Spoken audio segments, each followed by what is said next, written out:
Good morning, everyone. Good morning, Queens. I am Sheréa VéJauan, co-founder of Realistically Speaking Publishing Company, author of the 2017 Goals Journal, and welcome to this morning's broadcast of the Queens Crown Collaborative.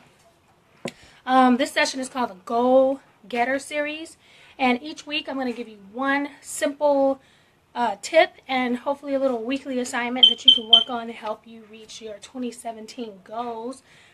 Today's tip is get up. That's the tip. Get up.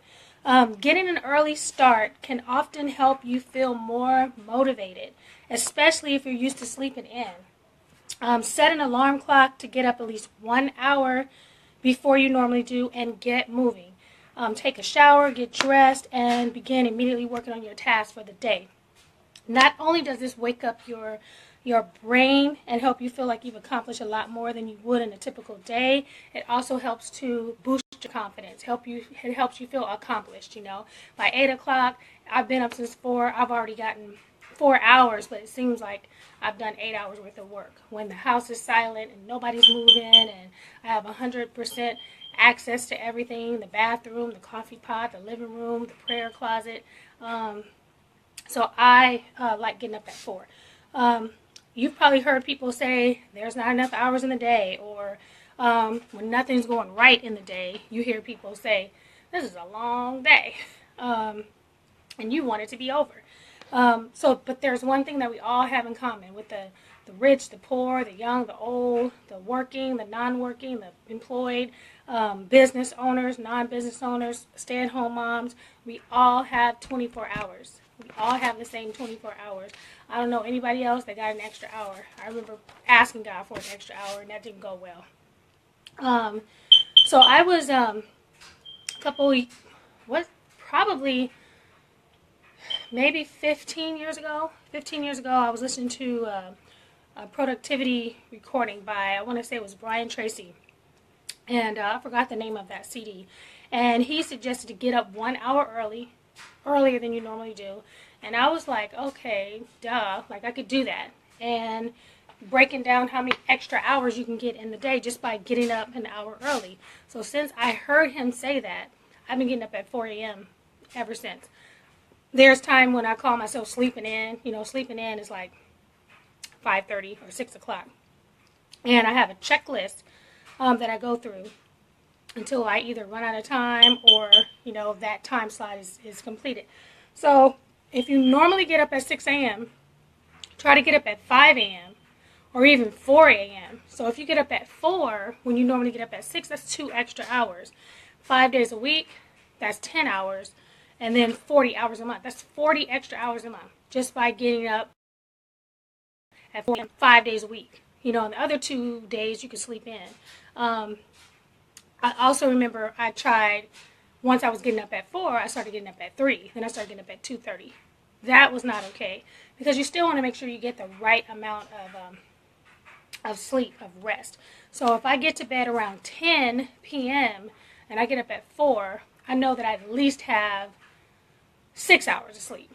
Maybe not the full 8, but a good hardcore 6. And then I sleep with like lavender essential oils in my bedroom, and I sleep with the window a little bit open. So now I'm getting a little bit of fresh air and a little bit of that essential oil at night. So I get a really, really good sleep. I usually don't toss and turn and things like that. Some of us have heard the early bird gets the worm. Suggesting that you get up early, enables you to be more productive. Some people said, yeah, it was good for the bird, but it wasn't good for the worm. The worm got up early too, but he didn't make it. Ben Franklin, early to bed and early to rise makes a man healthy, wealthy, and wise. Aristotle, it is well to be up before daybreak, for such habits contribute to health, wealth, and wisdom.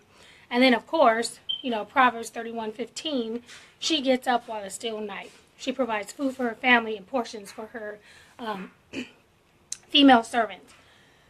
But just getting up early doesn't automatically create the outcome you want. It's what you do when you get up.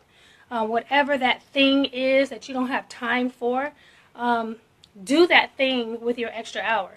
So here's a couple examples. exercise. I hate exercising. Just to let y'all know, I hate exercising.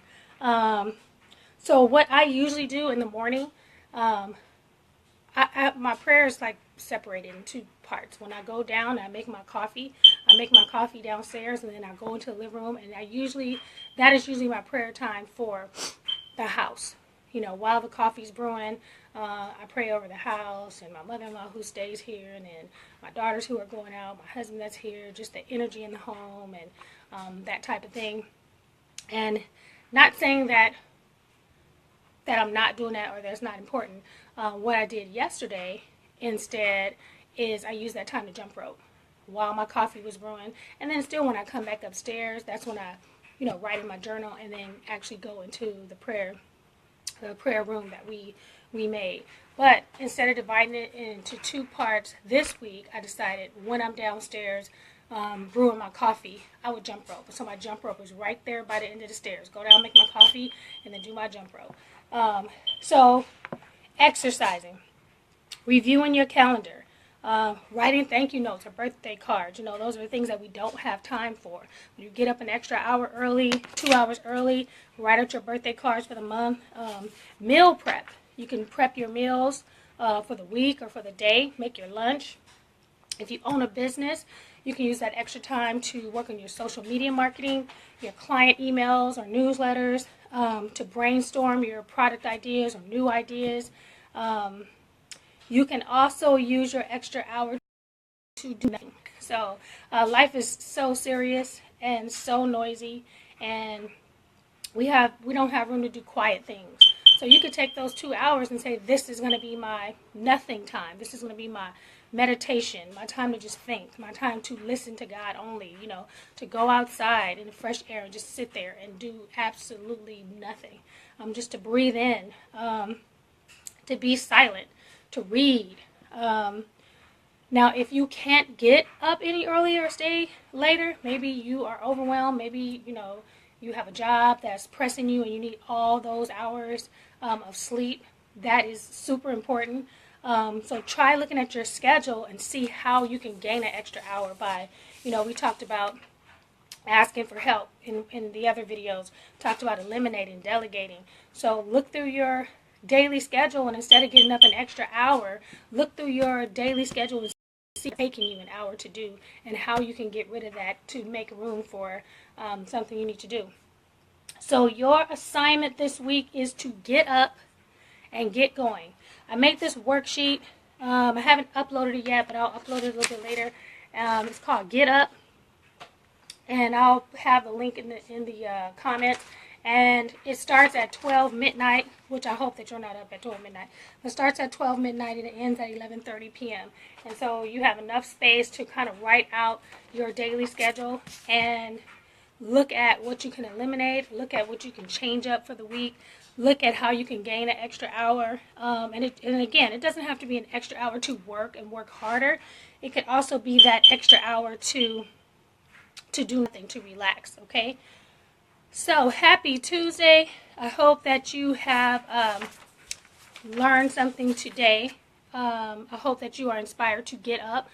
This is also something that you can pass on to your kids who are trying to, maybe they're playing basketball, maybe they are trying to join a team at school, maybe they are trying to learn a new skill, play the guitar or sing. Just by them getting up an extra hour on Saturday, to practice the guitar or practice singing or writing their book. They could do that Saturday, get up an extra hour. That's 4 hours a month. That's, so getting up 1 extra hour, going to bed an extra hour, getting up 2 extra hours, you have learned how to add some more time to your day. All right? Have a good day. I will talk to you guys later. If you have comments or questions, you can leave them in the comment section. Happy Tuesday, ladies. Go getters.